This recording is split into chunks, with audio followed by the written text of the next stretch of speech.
इब्तिदा में कलाम था और कलाम खुदा के साथ था और कलाम खुदा था। यही इब्तिदा में खुदा के साथ था।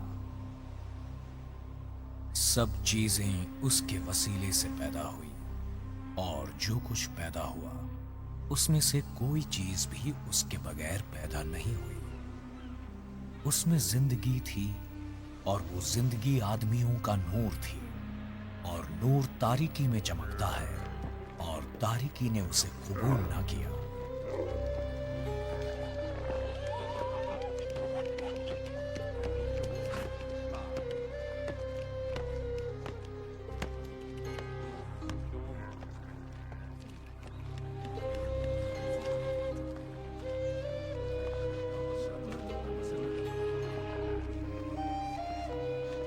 एक आदमी यूहन्ना नाम का मौजूद हुआ जो खुदा की तरफ से भेजा गया था। वो गवाही के लिए आया कि नूर की गवाही दे ताकि सब चीजें उसके वसीले से ईमान लाएं। वो खुद तो नूर ना था मगर नूर की गवाही देने को आया था।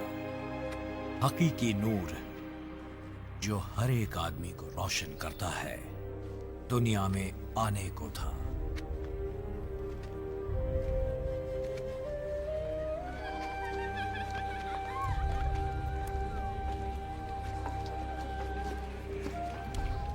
वो दुनिया में था और दुनिया उसके वसीले से पैदा हुई और दुनिया ने उसे ना पहचाना।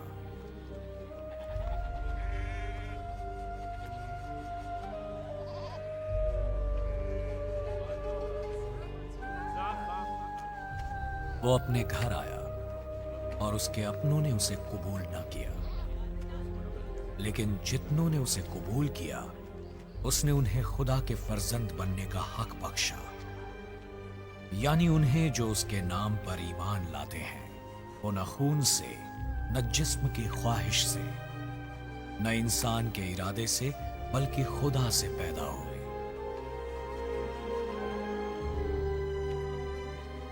और कलाम मुजस्सम हुआ और फज़्ल और सच्चाई से मामूर होकर हमारे दरमियान रहा और हमने उसका ऐसा जलाल देखा जैसा बाप के इकलौते का जलाल। यूहन्ना ने उसकी बाबत गवाही दी। ये वही है जिसकी बाबत मैंने गवाही दी जब मैंने कहा था, जो मेरे बाद आता है वो मुझसे मुकद्दम ठहरा क्योंकि वो मुझसे पहले था। क्योंकि उसकी मामूरी में हम सब ने पाया, यानी फज़्ल पर फज़्ल।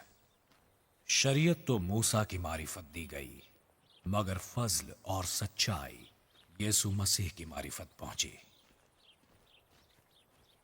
खुदा को कभी किसी ने नहीं देखा। इकलौता बेटा जो बाप की गोद में है उसी ने जाहिर किया। यरूशलेम से यहूदी हाकिमों ने काहिनों और लावियों को यूहन्ना के पास भेजा। आप कौन हैं? यूहन्ना ने जवाब देने से इनकार न किया बल्कि ऐलानिया और वाज़ेह जवाब दिया, मैं तो मसीह नहीं हूं। तब फिर आप कौन हैं? तो क्या आप एलिया हैं? नहीं, मैं नहीं हूं। क्या तू वो नबी है? नहीं। फिर बताइए कि आप हैं कौन? हमें अपने भेजने वालों के पास जवाब लेकर जाना है। आप अपने हक में क्या कहते हैं?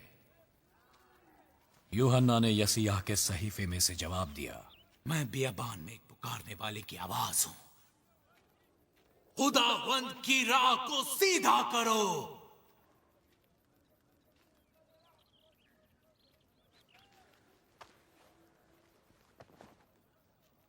तब फिरेसियों की तरफ से भेजे जाने वालों ने यूहन्ना से पूछा, अगर तू ना मसीह है, ना एलिया है, ना नबी है, तो फिर बपतिस्मा क्यों देता है?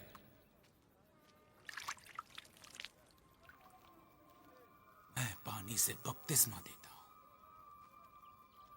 लेकिन तुम्हारे दरमियान एक शख्स खड़ा है जिसे तुम नहीं जानते, यानी मेरे बाद का आने वाला, जिसकी जूती का तस्मा मैं खोलने के लायक नहीं।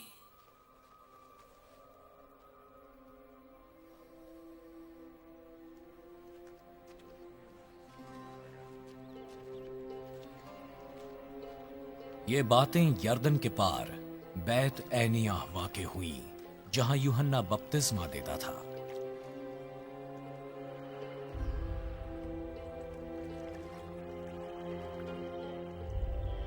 दूसरे दिन यूहन्ना ने यीशु को अपनी तरफ आते देखा।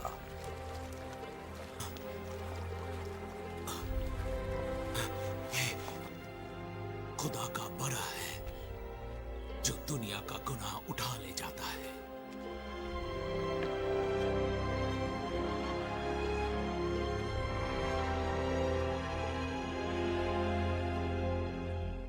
ये वही है जिसकी बाबत मैंने कहा था, एक शख्स मेरे बाद आता है जो मुझसे कहीं ज्यादा महान है, क्योंकि उसका अस्तित्व मेरे जन्म से पहले से है और मैं तो उसे पहचानता न था, मगर उससे पानी से बपतिस्मा देता हुआ आया कि इस्राएल जाए। और यूहन्ना ने ये गवाही दी, मैंने रूह को कबूतर की तरह आसमान से उतरते देखा है और वो उस पर ठहर गया, और मैं तो उसे पहचानता न था, मगर जिसने मुझे पानी से बपतिस्मा देने को भेजा उसी ने मुझसे कहा, जिस पर तू रूह को उतरते और ठहरते देखे वही रूह अल खुदस से बपतिस्मा देने वाला है। मैंने देखा और गवाही देता हूं कि ये खुदा का बेटा है।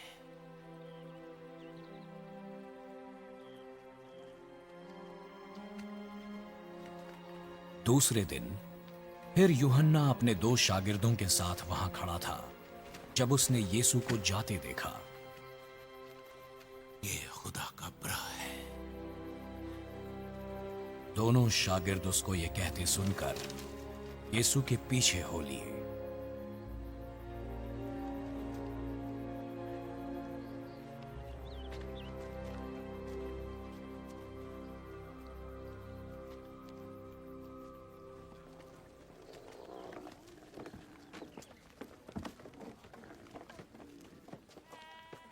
यीशु ने मुड़कर उन्हें अपने पीछे आते देखा। तुम क्या ढूंढते हो? आप कहाँ रहते हैं? ए रब्बी? ए रब्बी? इस लफ्ज का मतलब है उस्ताद। आओ और देख लो। और ये 10वें घंटे के करीब था। बस वो उसके साथ आए और देखा कि वो कहाँ रहता है, और दिन का बाकी हिस्सा उसके साथ गुजारा। उनमें से एक शमून पतरस का भाई इंद्रयास था। हमको मसीहा मिल गया। इस लफ्ज का मतलब है मसीह।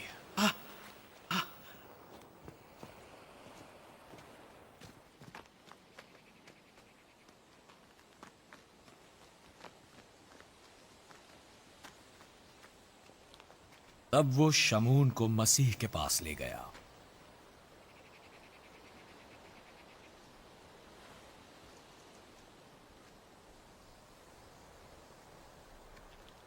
और मसीह ने उस पर निगाह की।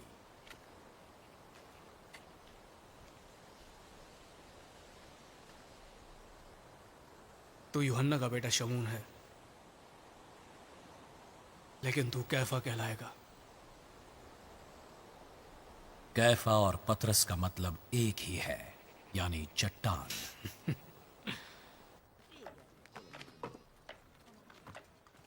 दूसरे दिन यीशु ने गलील को जाने का फैसला किया।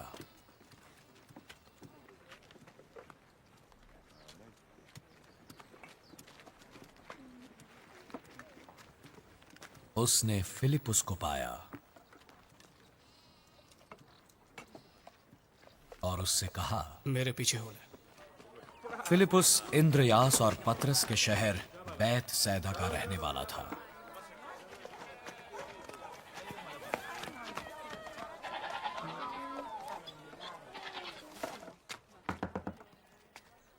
फिलिपुस नतनएल से मिला।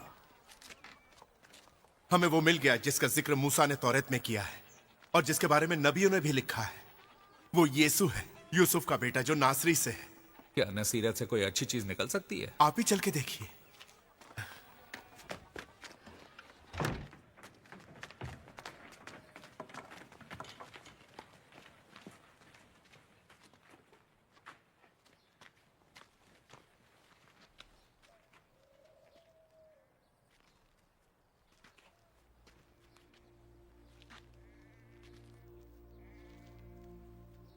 जब यीशु ने नतनएल को अपनी तरफ आते देखा तो उसके हक में कहा, यह फिल हकीकत इस्राएली है। इसमें कोई मकर नहीं। आप मुझे कैसे जानते हैं? मैंने तुझे देखा। इससे पहले फिलिपुस ने तुझे बुलाया जब तू अंजीर के दरख्त के नीचे था।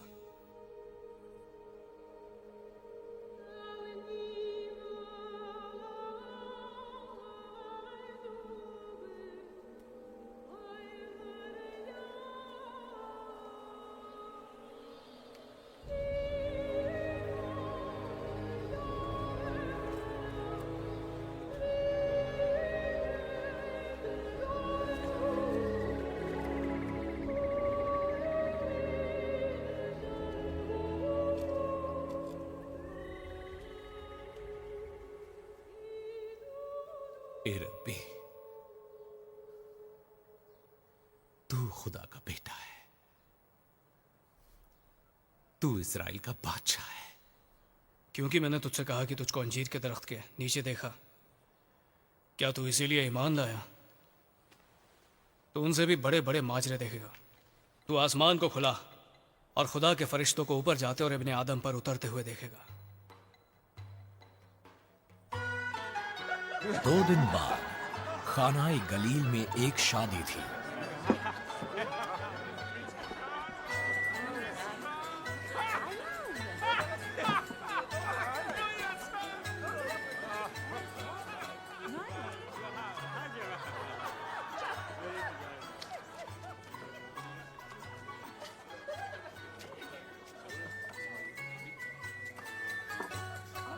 यीशु की मां वहां थी और यीशु और उसके शागिर्दों की भी उस शादी में दावत थी।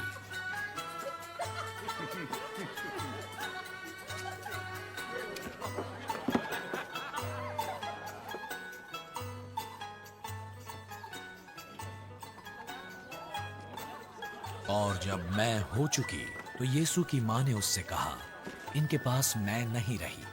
है खातून, मुझे ना बताएं कि मुझे क्या करना है। अभी मेरा वक्त नहीं आया।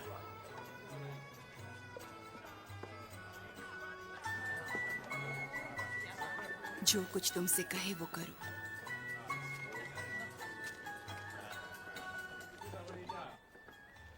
यहूदियों में तहारत का दस्तूर था और इसीलिए वहां पत्थर के 6 मटके पानी के लिए रखे थे। हर एक में 2-2, 3-3 मन की गुंजाइश थी। मटकों को पानी से भर दो।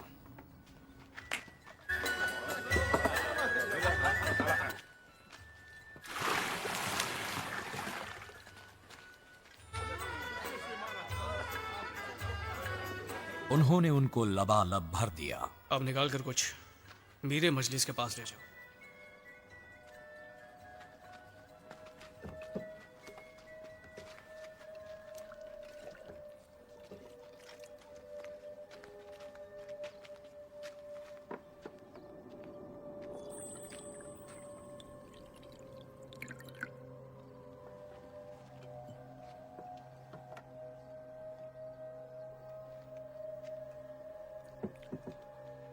वो पानी ले गए जो अब मैं बन चुकी थी।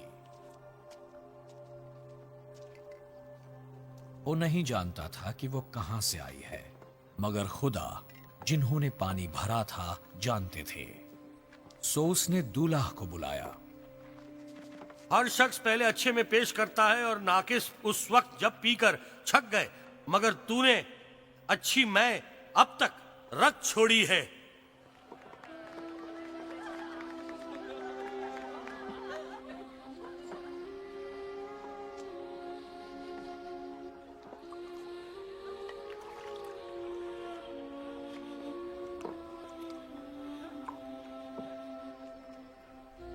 ये पहला मोजिजा यीशु ने कानाई गलील में दिखाकर अपना जलाल जाहिर किया और उसके शागिर्दों ने उस पर ईमान लाया। उसके बाद वो और उसकी मां और भाई और उसके शागिर्द कुफ्रनहूम में गए और वहां चंद रोज रहे।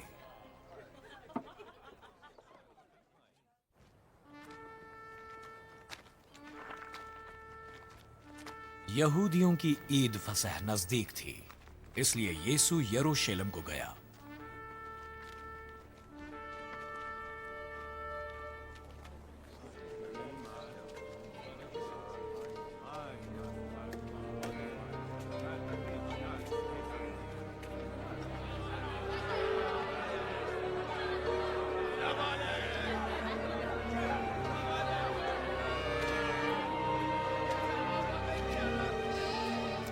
वहां उसने हैकल में बैल और भेड़ और कबूतर बेचने वालों और सराफों को बैठे पाया।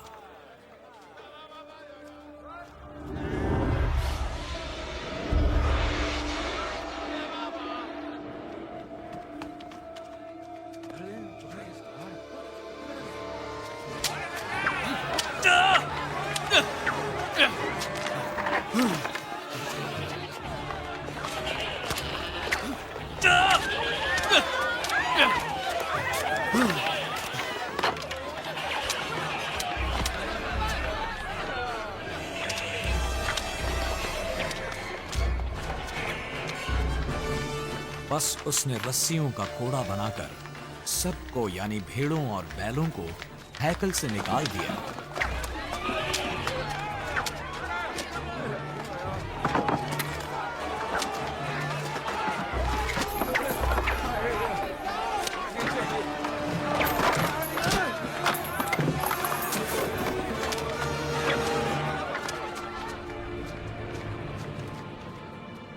और सराफों की नकदी बिखेर दी और उनके तख्ते उलट दिए, और उसने उनको जो कबूतर फरोख्त करते थे हुक्म दिया, इनको यहां से बाहर निकालो।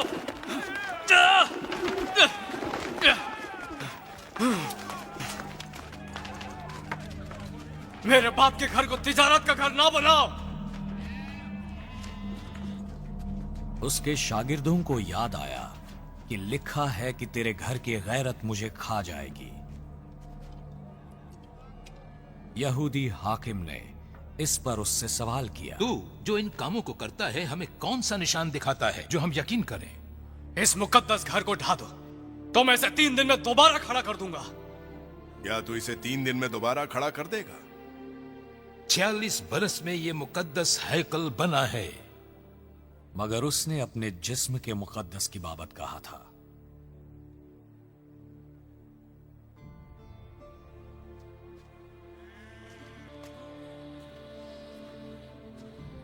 बस जब वो मुर्दों में से जी उठा तो उसके शागिर्दों को याद आया कि उसने ये कहा था, और उन्होंने किताब मुकद्दस और उसका कौल जो यीशु ने कहा था यकीन किया।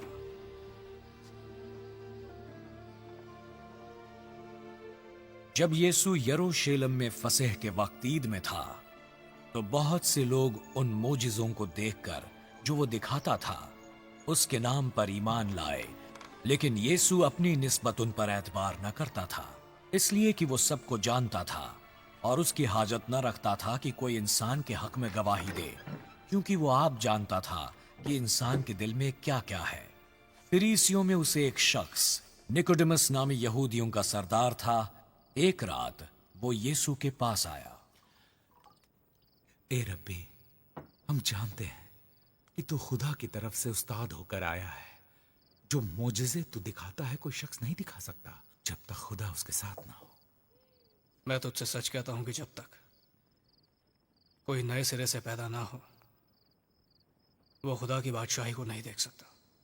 आदमी जब बूढ़ा हो गया तो क्यों कर दोबारा अपनी मां के पेट में दाखिल होकर पैदा हो सकता है। मैं तुझसे ये सच कहता हूं, जब तक कोई आदमी पानी और रूह से पैदा ना हो वो खुदा की बादशाही में दाखिल नहीं हो सकता। जो जिस्म से पैदा हुआ है जिस्म है, और जो रूह से पैदा हुआ है रूह है।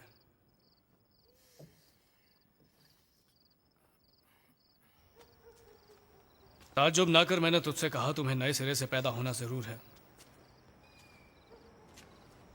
हवा जिधर चाहती है चलती है और तू उसकी आवाज सुनता है, मगर नहीं जानता कि वो कहां से आती है और कहां को जाती है।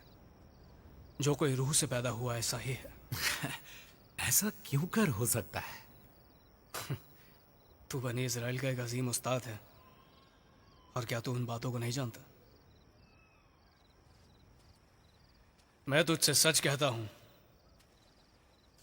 जो हम जानते हैं कहते हैं और जिसे हमने देखा है उसकी गवाही देते हैं, और तुम हमारी गवाही कबूल नहीं करते। तुमसे जमीन की बातें कही और तुमने यकीन नहीं किया।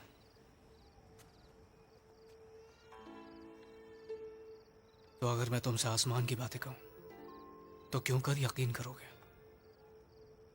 और आसमान पर कोई नहीं चढ़ा सिवा उसके जो आसमान से उतरा, यानी इब्ने आदम जो आसमान में। और जिस तरह मूसा ने सांप को बियाबान में ऊंचे पर चढ़ाया, उसी तरह जरूर है कि इब्ने आदम भी ऊंचे पर चढ़ाया जाए, ताकि जो कोई ईमान लाए उसमें हमेशा की जिंदगी पाए। क्योंकि खुदा ने दुनिया से ऐसी मोहब्बत रखी कि उसने अपना इकलौता बेटा बख्श दिया, ताकि जो कोई उस पर ईमान लाए हलाक ना हो बल्कि हमेशा की जिंदगी पाए। क्योंकि खुदा ने बेटे को दुनिया में इसलिए नहीं भेजा कि दुनिया पर सजा का हुक्म करे, बल्कि इसलिए कि दुनिया इसके वसीले से नजात पाए। जो इस पर ईमान लाता है उस पर सजा का हुक्म नहीं होता। जो कोई उस पर ईमान नहीं लाता उस पर सजा का हुक्म हो चुका, इसलिए कि वो खुदा के इकलौते बेटे के नाम पर ईमान नहीं लाया। और सजा के हुक्म का सबब यह है कि नूर दुनिया में आया और आदमियों ने तारीकी को नूर से ज्यादा पसंद किया, इसलिए कि उनके काम बुरे थे। क्योंकि जो कोई बदी करता है वो नूर से दुश्मनी रखता है और नूर के पास नहीं आता, ऐसा ना हो कि उसके कामों पर मलामत की जाए। मगर जो सच्चाई पर अमल करता है वो नूर के पास आता है, ताकि उसके काम जाहिर हों कि वो खुदा में किए गए हैं। इन बातों के बाद यीशु और उसके शागिर्द यहूदिया के मुल्क में आए और वहां उनके साथ कुछ देर रहा और बपतिस्मा देने लगा। और यूहन्ना भी शालेम के नजदीक ऐनून में बपतिस्मा देता था, क्योंकि वहां पानी की कसरत थी। लोग उसके पास जाते थे और वो उन्हें बपतिस्मा देता था। यूहन्ना अभी तक कैद खाने में डाला न गया था। यूहन्ना के कुछ शागिर्द एक यहूदी के साथ तहारत की बाबत बहस करने लगे। ए रब्बी, तुझे याद है वो शख्स जो यर्दन के पार तेरे साथ था और जिसकी बाबत तूने गवाही दी थी? और वो अब बपतिस्मा देता है और सब उसके पास जा रहे हैं। कोई इंसान कुछ नहीं पा सकता जब तक कि खुदा उसे ना दे। तुम खुद मेरे गवाह हो कि मैंने क्या कहा था। मैं मसीह नहीं हूं, मगर उसके आगे भेजा गया हूं। जिसकी दुल्हन है वो दुल्हा है, मगर दुल्हा का दोस्त जो खड़ा हुआ उसकी सुनता है, दुल्हा की आवाज से बहुत खुश होता है।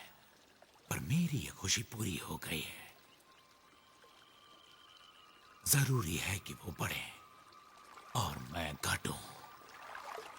वो जो और से आता है वो सबसे ऊपर है, जो जमीन से है वो जमीन ही से है और जमीन ही की कहता है। जो आसमान से आता है वो सबसे ऊपर है। जो कुछ उसने देखा और सुना उसी की गवाही देता है, और कोई उसकी गवाही को कबूल नहीं करता। जिसने उसकी गवाही कबूल की उसने इस बात पर मोहर कर दी कि खुदा सच्चा है, क्योंकि जिसे खुदा ने भेजा वो खुदा की बातें कहता है। इसलिए कि वो रूह नाप नाप कर नहीं देता। बाप बेटे से मोहब्बत रखता है और उसने सब चीजें उसके हाथ में दे दी हैं। जो बेटे पर ईमान लाता है हमेशा की जिंदगी उसकी है, लेकिन जो बेटे की नहीं मानता जिंदगी को न देखेगा, बल्कि उस पर खुदा का गजब रहता है।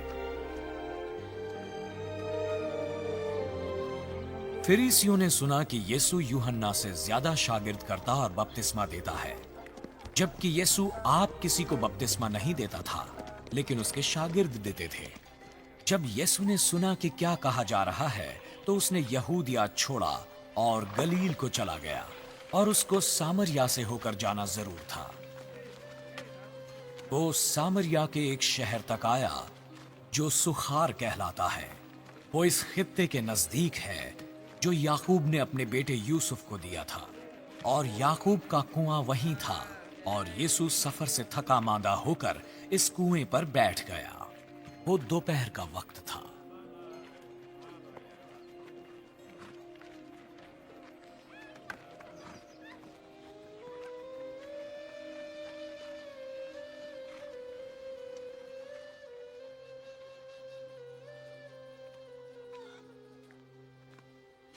एक सामरी औरत कुएं से पानी लेने आई।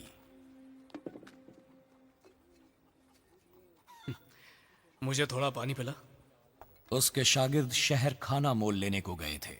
तू एक यहूदी है और मैं सामरी, बस तू क्यों कर मुझसे पानी मांग सकता है? यहूदी सामरियों के साथ किसी किस्म का बर्ताव नहीं रखते थे। अगर तू खुदा की बख्शीश को जानती और ये भी जानती कि वो कौन है जो तुझसे कहता है कि मुझे पानी पिला, तो तू उसे मांगती और वो तुझे जिंदगी का पानी देता। तेरे पास पानी भरने को कुछ है नहीं और कुआं गहरा है, फिर वो जिंदगी का पानी तेरे पास कहां से आया? ये कुआं हमारे बाप याकूब ने हमें दिया और खुद उसने और उसके बेटों ने और उसके मवेशी ने इससे पिया। क्या तू याकूब से भी बड़ा है? जो कोई इस पानी में से पीता है वो फिर प्यासा होगा, मगर जो कोई उस पानी में से पिएगा जो मैं उसे दूंगा वो अब तक प्यासा ना होगा, बल्कि जो पानी मैं उसे दूंगा वो उसमें एक चश्मा बन जाएगा जो हमेशा की जिंदगी के लिए जारी रहेगा। खुदावंद वो पानी मुझको दे ताकि मैं न प्यासी हूं न पानी भरने को यहाँ तक आऊं। जा अपने शौहर को यहाँ बुला ला। मैं बेशोहर हूं।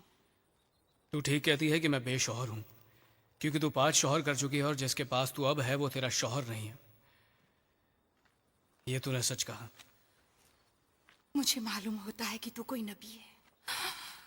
हमारे बाप दादा ने इस पहाड़ पर परस्तिश की और तुम यहूदी कहते हो कि वो जगह जहां परस्तिश करनी चाहिए यरूशलेम में है। मेरी बात का यकीन करो कि वो वक्त आता है कि तुम ना उस पहाड़ पर खुदा की परस्तिश करोगे और ना यरूशलेम में। तुम जैसा नहीं जानते उसकी परस्तिश करते हो, हम जैसे जानते हैं उसकी परस्तिश करते हैं, क्योंकि नजात यहूदियों में से है। मगर वो वक्त आता है, बल्कि अभी है, कि सच्चे परस्तार बाप की परस्तिश रूह और सच्चाई से करेंगे, क्योंकि बाप अपने लिए ऐसे ही परस्तार ढूंढता है। खुदा रूह है और जरूर है कि उसके परस्तार रूह और सच्चाई से परस्तिश करें। मैं जानती हूं कि मसीह आने वाला है और जब वो आएगा तो हमें सब कुछ बातें बता देगा। मैं जो तुझसे बोल रहा हूं वही हूं। उसी घड़ी उसके शागिर्द वापस आ गए और ताज्जुब करने लगे कि वो औरत से बातें कर रहा था। लेकिन उनमें से किसी ने उस औरत से ना पूछा कि तू क्या चाहती है, या यीशु से कि तू क्यों इस औरत से बातें कर रहा है। तब वो औरत अपना घड़ा छोड़कर शहर वापस चली गई।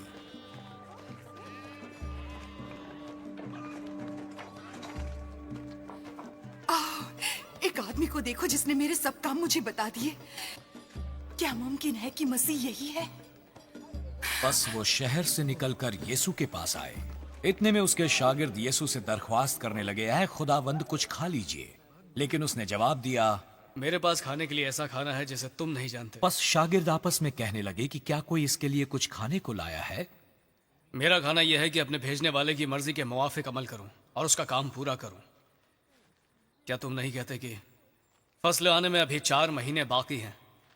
मगर मैं तुमसे कहता हूं कि अपनी आंखें उठाकर खेतों पर नजर करो कि फसल पक गई है और कटाई के लिए तैयार है।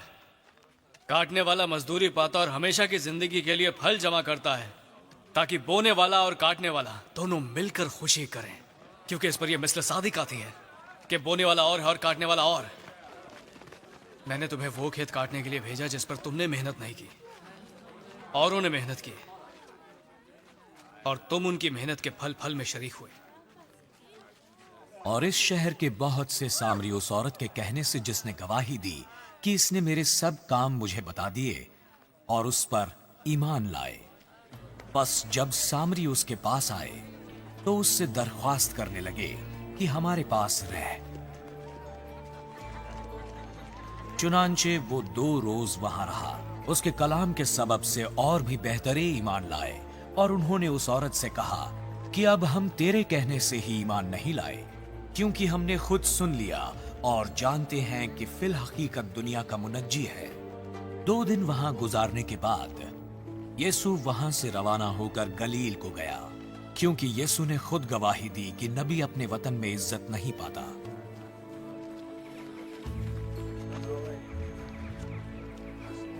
जब वो गलील में आया तो गलीलियों ने उसे कबूल किया, इसलिए कि जितने काम उसने यरूशलेम में ईद के वक्त किए थे उन्होंने उनको देखा था, क्योंकि वो भी ईद में गए थे। फिर यीशु कानाई गलील में आया, जहां उसने पानी को मैं बनाया था।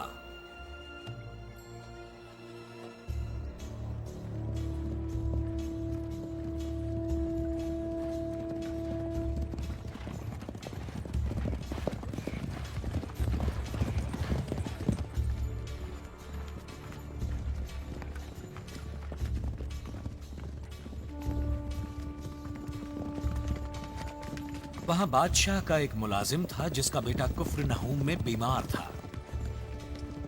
जब उसने सुना कि यीशु यहूदिया से गलील में आ गया है तो वो यीशु के पास आया और उससे दरख्वास्त करने लगा कि चलकर मेरे बेटे को शिफा दे जो मरने को था। तुम में से कोई भी जब तक निशान और अजीब काम ना देखो हरगिज़ ईमान न लाओगे। ए खुदावन, मेरे साथ चलिए।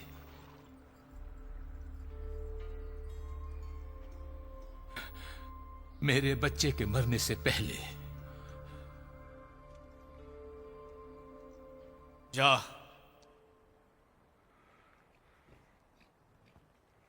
तेरा बेटा जीता है।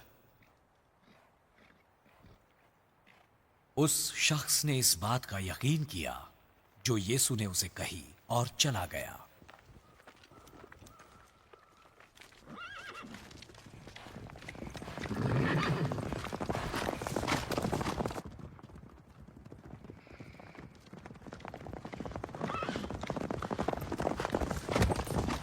वो रास्ते में ही था कि उसके नौकर उससे मिले और खबर दी।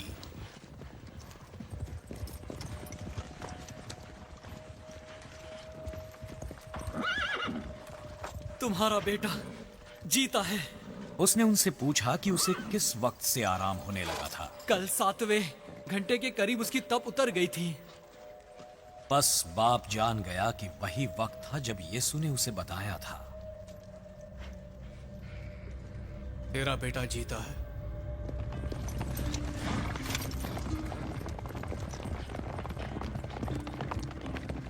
बस वो और उसका सारा खानदान ईमान लाया। ये दूसरा मोजिजा था जो यीशु ने यहूदिया से गलील में आकर दिखाया था। उसके बाद यीशु यरूशलेम में ईद के वास्ते गया।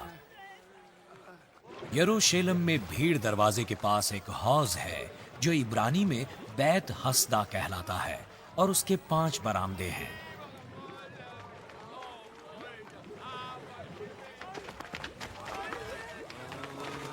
बीमार लोगों की एक बड़ी भीड़ इन बरामदों में पड़ी थी।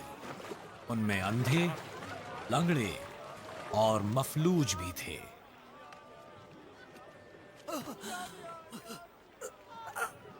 वहां एक शख्स था जो 38 बरस से बीमारी में मुब्तला था।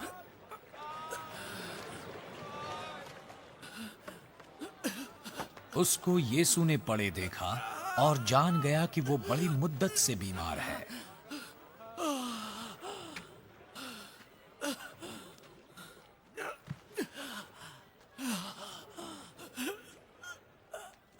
क्या तू तंदुरुस्त होना चाहता है? मेरे पास कोई आदमी नहीं कि जब पानी हिलाया जाए तो मुझे हौज में उतार दे। मेरे पहुंचने से पहले दूसरा उतर पड़ता है।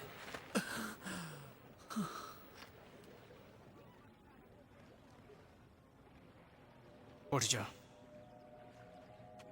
और अपनी चटाई उठाकर चल फिर।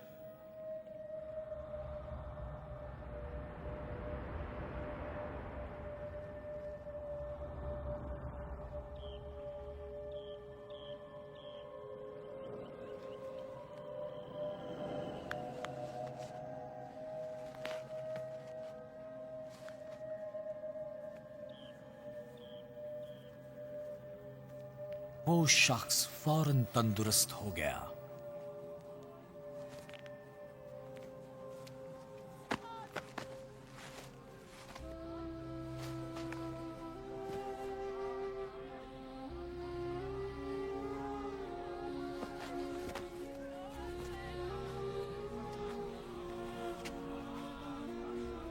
और अपनी चटाई उठाकर चलने फिरने लगा।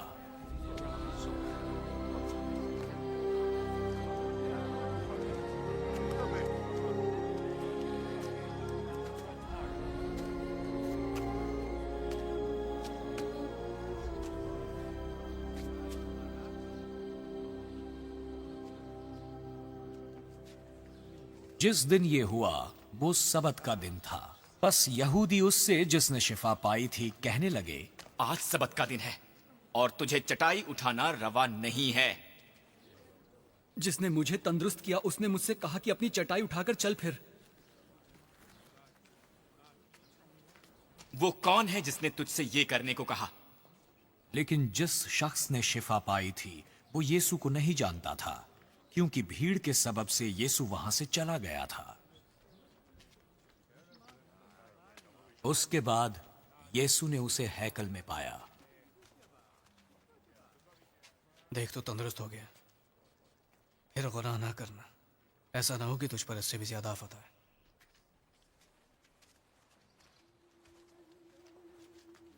उस आदमी ने जाकर यहूदियों को खबर दी कि जिसने मुझे तंदुरुस्त किया वो यीशु है।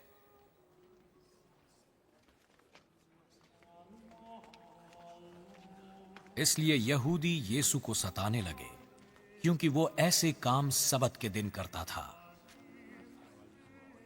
यीशु ने उनसे कहा, मेरा बाप हमेशा काम करता है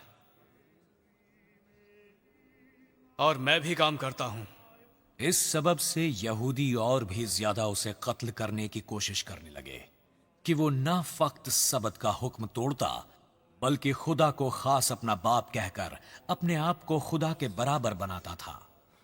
बस यीशु ने उनसे कहा, मैं तुमसे सच कहता हूं कि बेटा आपसे कुछ नहीं कर सकता सिवाय इसके जो बाप को करते देखता है, क्योंकि जिन कामों को वो करता है उन्हें बेटा भी उसी तरह करता है। इसीलिए कि बाप बेटे को अजीज रखता है और जितने काम खुद करता है उसे देखता है, बल्कि उनसे भी बड़े काम उसे दिखाएगा ताकि तुम ताज्जुब करो। क्योंकि जिस तरह बाप मुर्दों को उठाता और जिंदा करता है, उसी तरह बेटा भी जिन्हें चाहता है जिंदा करता है।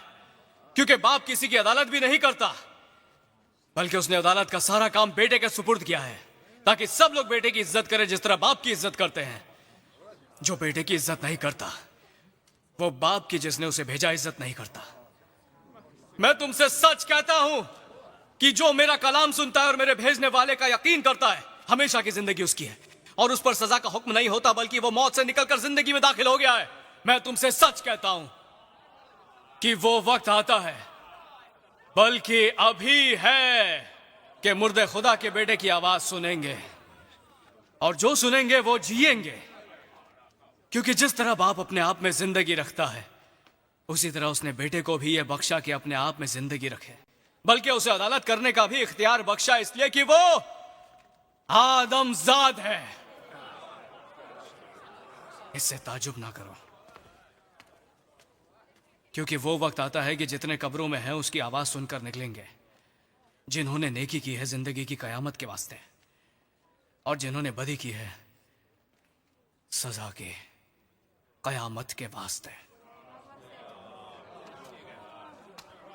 मैं अपने आप से कुछ नहीं कर सकता, जैसा सुनता हूं अदालत करता हूं, और मेरी अदालत रास्त है, क्योंकि मैं अपनी मर्जी नहीं बल्कि अपने भेजने वाले की मर्जी चाहता हूं।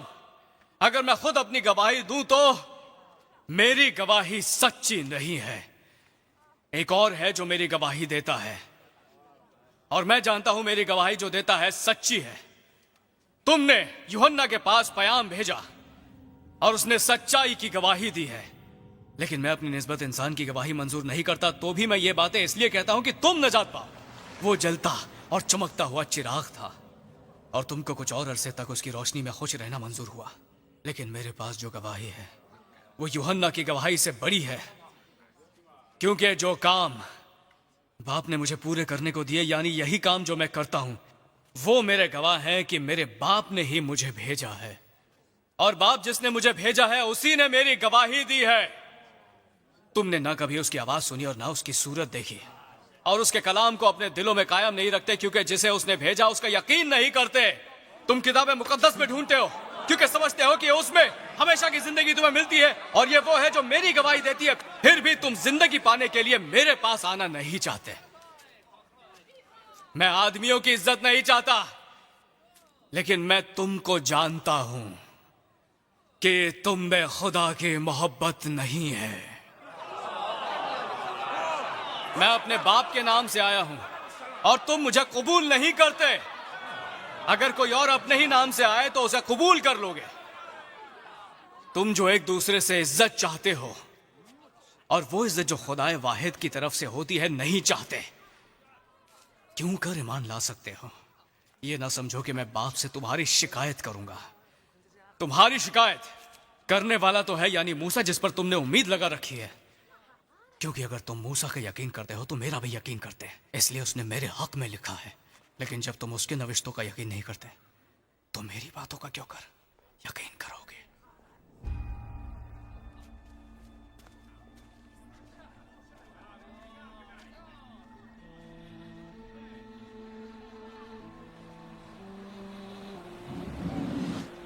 इन बातों के बाद यीशु गलील की झील यानी तबरियास की झील के पार गया।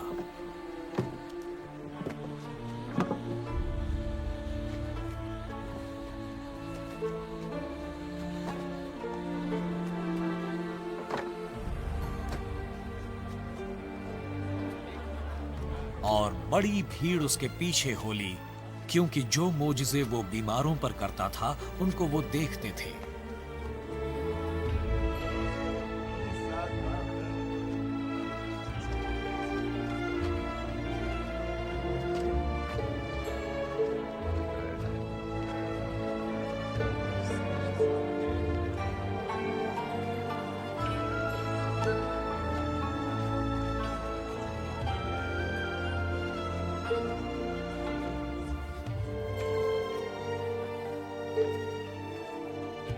यीशु पहाड़ पर चढ़ गया और अपने शागिर्दों के साथ वहां बैठा।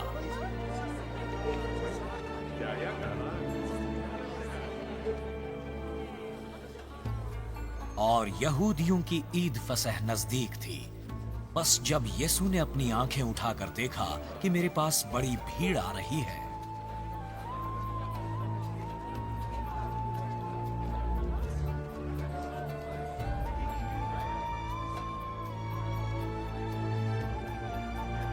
हम इनके खाने के लिए कहां से रोटियां मोल लें?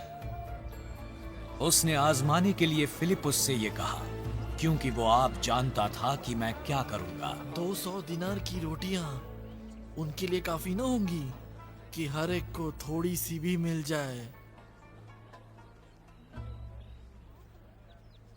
यीशु के शागिर्दों में से एक यानी शमून पतरस के भाई इंद्रयास ने कहा, यहाँ एक लड़का है जिसके पास जौ की 5 रोटियां और 2 मछलियां हैं, मगर ये इतने लोगों के लिए क्या है? सभी लोगों को बिठाओ। उस जगह बहुत घास थी। बस वो मर्द जो तखमीनन 5000 थे बैठ गए।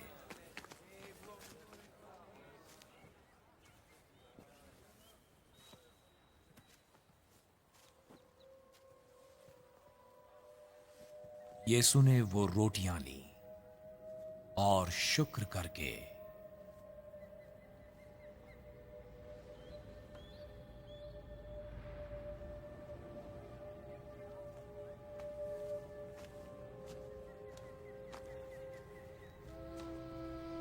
उन्हें जो बैठे थे उनमें बांट दी।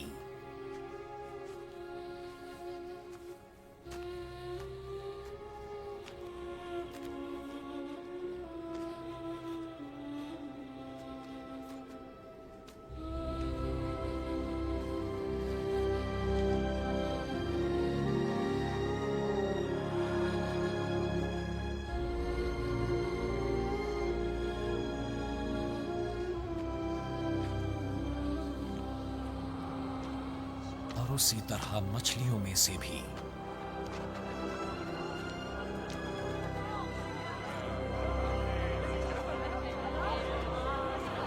जिस कदर वो चाहते थे बांट दिया।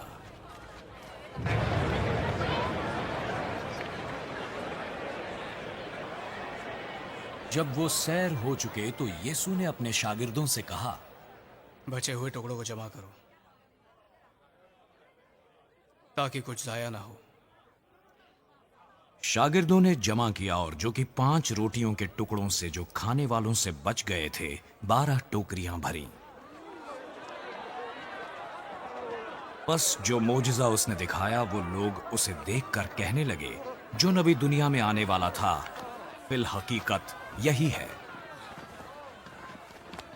बस यीशु ये मालूम करके कि वो आकर मुझे बादशाह बनाने के लिए पकड़ना चाहते हैं, फिर पहाड़ पर अकेला चला गया।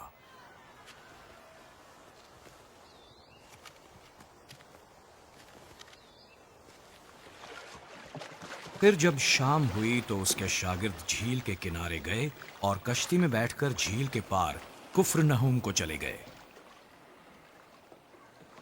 उस वक्त अंधेरा हो गया था और यीशु अभी तक उनके पास ना आया था और आंधी के सबब से झील में मौजें उठने लगी।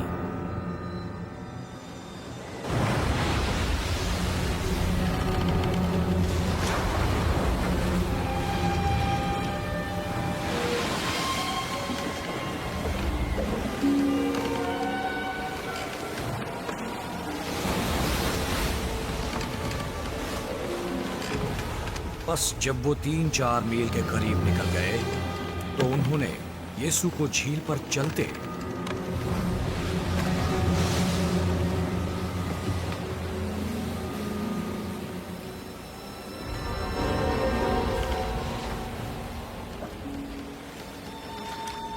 और कश्ती के नजदीक आते देखा और डर गए।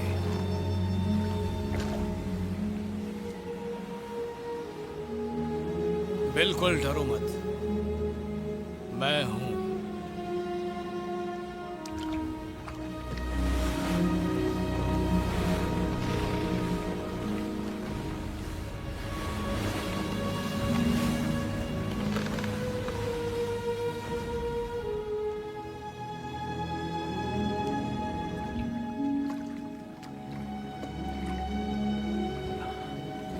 बस शागिर्द उसे कश्ती में चढ़ा लेने को राजी हुए।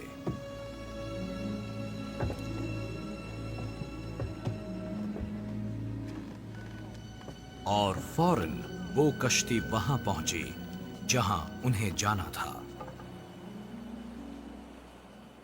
दूसरे दिन उस भीड़ ने जो झील के पार खड़ी थी, ये देखा कि यहां एक के सिवा और कोई छोटी कश्ती ना थी और यीशु अपने शागिर्दों के साथ कश्ती पर सवार न हुआ था, बल्कि सिर्फ उसके शागिर्द चले गए थे। लेकिन बाज छोटी कश्तियां तबरियास से उस जगह के नजदीक आईं जहां उन्होंने खुदावंद का शुक्र अदा करने के बाद रोटी खाई थी। बस जब भीड़ ने देखा कि यहाँ न यीशु है न उसके शागिर्द, तो वो खुद छोटी कश्तियों में बैठकर यीशु की तलाश में कुफ्रनहूम को आए।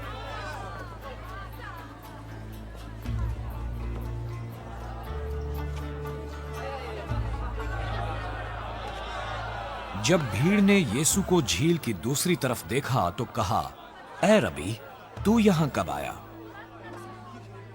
मैं तुमसे सच कहता हूं कि तुम मुझे इसलिए नहीं ढूंढते कि तुमने मौजिज़े देखे, बल्कि इसलिए कि तुम रोटियां खाकर सैर हुए। पानी खुराक के लिए मेहनत ना करो, बल्कि उस खुराक के लिए करो जो हमेशा की जिंदगी तक बाकी रहती है, जिसे इब्ने आदम तुम्हें देगा, क्योंकि बाप यानी खुदा ने उस पर मुहर की है। हम क्या करें ताकि खुदा के काम अंजाम दें? खुदा का काम यह है कि जिसे उसने भेजा है उस पर ईमान लाओ। फिर तू कौन सा निशाना दिखाता है ताकि हम देखकर तेरा यकीन करें? तू क्या करेगा? हमारे बाप दादा ने बियाबान में मन खाया, चुनांचे कलाम में लिखा है, उसने उन्हें खाने के लिए आसमान से रोटी दी।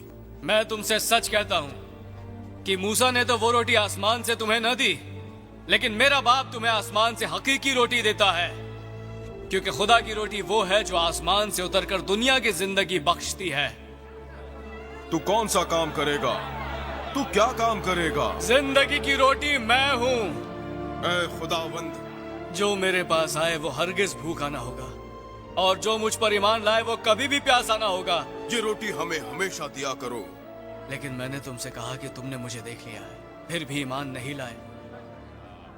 जो कुछ बाप मुझे देता है मेरे पास आ जाएगा, और जो कोई मेरे पास आएगा उसे मैं हरगिज निकाल ना दूंगा, क्योंकि मैं आसमान से इसलिए नहीं उतरा हूं कि अपनी मर्जी के मुवाफिक अमल करूं, बल्कि इसलिए कि अपने भेजने वाले की मर्जी के मुवाफिक अमल करूं।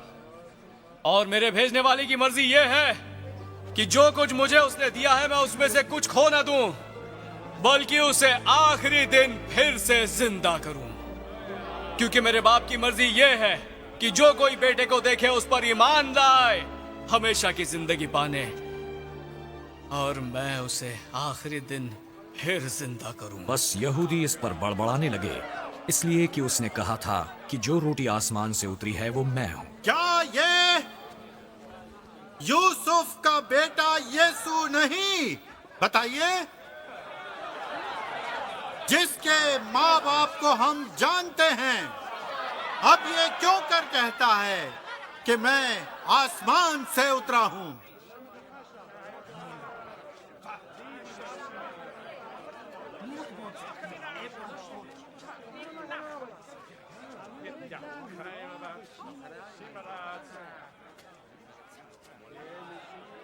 आपस में ना बड़बड़ाओ।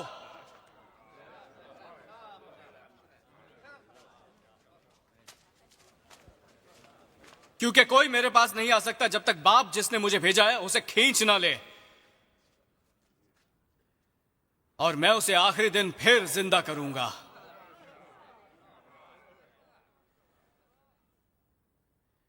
नबियों के सहीफों में यह लिखा है कि वो सब खुदा से तालीम याफ्ता होंगे। जिस किसी ने बाप से सुना और से कहा है, वो मेरे पास आता है। यह नहीं कि किसी ने बाप को देखा है, मगर जो खुदा की तरफ से है उसी ने बाप को देखा है। मैं तुमसे सच कहता हूं कि जो ईमान लाता है हमेशा की जिंदगी उसकी है। जिंदगी की रोटी मैं हूं। तुम्हारे बाप दादा ने बियाबान में मन खाया और मर गए। यह वो रोटी है जो आसमान से उतरी है। अगर कोई इस रोटी में से खाए तो अब तक जिंदा रहेगा। जिंदगी की रोटी मैं हूं जो आसमान से उतरी है। जो ये रोटी खाएगा वो अब तक जिंदा रहेगा। जो रोटी मैं दूंगा वो मेरा गोश्त है, जिसे मैं जहान की जिंदगी के लिए दूंगा। बस यहूदी ये कहकर आपस में झगड़ने लगे। ये आदमी अपना गोश्त हमें क्यों कर खाने को दे सकता है? मैं तुमसे सच कहता हूं कि जब तक तुम इब्ने आदम का गोश्त ना खाओ और उसका खून ना पियो, तुम में जिंदगी नहीं। जो मेरा गोश्त खाता और मेरा खून पीता है, हमेशा की जिंदगी उसकी है, और मैं उसे आखिरी दिन फिर जिंदा करूंगा। क्योंकि मेरा गोश्त फिल हकीकत खाने की चीज है और मेरा खून फिल हकीकत पीने की चीज है। जो मेरा गोश्त खाता और मेरा खून पीता है वो मुझ में कायम रहता है और मैं उसमें। जिस तरह जिंदा बाप ने मुझे भेजा और मैं बाप के सबब से जिंदा हूं, उसी तरह वो भी जो मुझे खाएगा मेरे सबब से जिंदा रहेगा। यही है जो रोटी आसमान से उतरी है। बाप दादा की तरह नहीं कि खाया और मर गए। जो ये रोटी खाएगा वो अब तक जिंदा रहेगा। ये बातें उसने कुफ्र नहूम के एक इबादत खाने में तालीम देते वक्त कही। उसके शागिर्दों में से बहुतों ने सुनकर कहा कि ये बहुत सख्त कलाम है, इसे कौन सुन सकता है। यीशु जानता था कि उसके शागिर्द आपस में इस बात पर बड़बड़ाते हैं। तुम इस बात से ठोकर खाते हो। अगर तुम इब्ने आदम को ऊपर जाते हुए देखोगे जहां वो पहले था तो क्या होगा? जिंदा करने वाली तो रूह है, जिस्म से कुछ फायदे नहीं। जो बातें मैंने तुमसे कही वो रूह है और जिंदगी भी है। मगर तुम में से बाज ऐसे हैं जो ईमान नहीं लाए। यीशु शुरू से जानता था कि जो ईमान नहीं लाए वो कौन है और उसे कौन पकड़वाएगा। मेरे पास कोई नहीं आ सकता जब तक बाप की तरफ से उसे ये तौफीक ना दी जाए। इस पर उसके शागिर्दों में बेहतरे वापस चले गए और उसके बाद उसके साथ न रहे।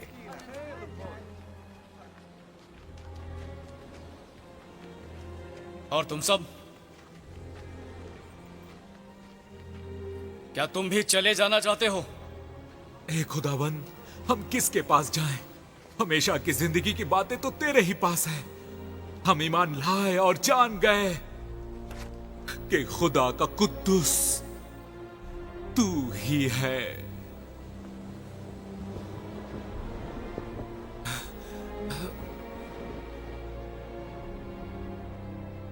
क्या मैंने तुम 12 को नहीं चुना? और तुम में से गद्दार है। उसने शमूअन स्क्र्योती के बेटे यहूदा की बाबत कहा, क्योंकि यही जो उन 12 में से था उसे पकड़वाने को था। इन बातों के बाद यीशु गलील में फिरता रहा, क्योंकि यहूदिया में फिरना न चाहता था, इसलिए कि यहूदी उसे कत्ल करने की कोशिश में थे और यहूदियों की ईद ख़याम नजदीक थी। बस उसके भाइयों ने उससे कहा, यहां से रवाना होकर यहूदिया को चला जा, ताकि जो काम तू करता है उन्हें तेरे शागिर्द भी देखें। क्योंकि ऐसा कोई नहीं जो मशहूर होना चाहे और छुप कर काम करे। अगर तू ये काम करता है तो अपने आप को दुनिया पर जाहिर कर। क्योंकि उसके भाई उस पर ईमान नहीं लाए थे। मेरा तो अभी वक्त नहीं आया, मगर तुम्हारे लिए सब वक्त है। दुनिया तुमसे अदावत नहीं रख सकती, लेकिन मुझसे रखती है, क्योंकि मैं उस पर गवाही देता हूं कि उसके काम बड़े हैं। तुम ईद में जाओ, मैं अभी इस ईद में नहीं जाऊंगा, क्योंकि अभी मेरा वक्त पूरा नहीं हुआ। ये बातें उनसे कहकर यीशु गलील में ही रहा। लेकिन जब उसके भाई ईद में चले गए, उस वक्त वो भी गया, जाहिरन नहीं बल्कि गोया पोशिदा। बस यहूदी उसे ईद में ये कहकर ढूंढने लगे कि वो कहां है। लोगों में उसकी बाबत चुपके चुपके बहुत सी गुफ्तगू हुई। बाज कहते थे वो नेक है और बाज कहते थे नहीं, बल्कि वो लोगों को गुमराह करता है। तो भी यहूदियों के डर से कोई शख्स उसकी बाबत साफ साफ न कहता था। और जब ईद के आधे दिन गुजर गए तो यीशु हैकल में जाकर तालीम देने लगा। बस यहूदियों ने ताज्जुब किया, उसको बगैर पढ़े लिखे क्यों कर इल्म आ गया। इस शख्स को इतना इल्म क्यों कर आ गया, जबकि यह मदरसे भी नहीं गया। मेरी तालीम मेरी नहीं, बल्कि ये मेरे भेजने वाले की है। अगर कोई इसकी मर्जी पर चलना चाहे तो वो उसकी तालीम के बाबत जान जाएगा कि खुदा की तरफ से या मैं अपनी तरफ से कहता हूं। जो अपनी तरफ से कुछ कहता है वो अपनी इज्जत चाहता है, लेकिन जो अपने भेजने वाले की इज्जत चाहता है वो सच्चा है और उसमें नाराजगी नहीं। क्या मूसा ने तुम्हें शरीयत नहीं दी? तो भी तुम में से कोई शरीयत पर कोई अमल नहीं करता। तुम क्यों मेरे कत्ल की कोशिश में हो? तुझमें तो बदरूह है। कौन तेरे कत्ल की कोशिश में है? मैंने काम किया और तुम सब ताज्जुब करते हो। इस सबब से मूसा ने तुम्हें खतना का हुक्म दिया है, हालांकि वो मूसा की तरफ से नहीं बल्कि बाप दादा से चला आया है। और तुम सबत के दिन आदमी का खतना करते हो। जब सबत को आदमी का